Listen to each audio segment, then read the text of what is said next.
In this quick video, I'm gonna show you how to minimize laptop screen size. So for whatever reason, your laptop screen size is not looking perfect and you wanna change the resolution or size of the laptop screen, then it's pretty easy. For that, just right click on the blank area of your desktop, then click on display settings, and then it will open display settings in your Windows 11 settings, and under it we need to go to scale and layout. So if you just wanna change the size of your text, apps and other items, then go to the scale section and you can choose the size you want to enlarge your text and apps. Now to change the display resolution, for that we just need to go to the display resolution option, and next to it we'll see the sizes here. So currently I have set it to 1920 by 1080 because this is the laptop screen size I currently have.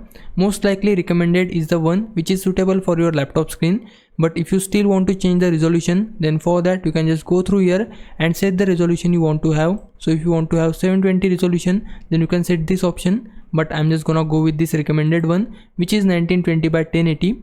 Now to switch our display orientation, currently this is my landscape orientation.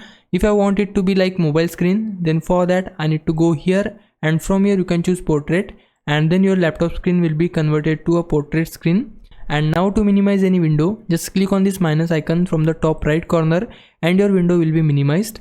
Now if I was a big help, can you like this video and subscribe my channel. For now, thanks for watching. Bye bye.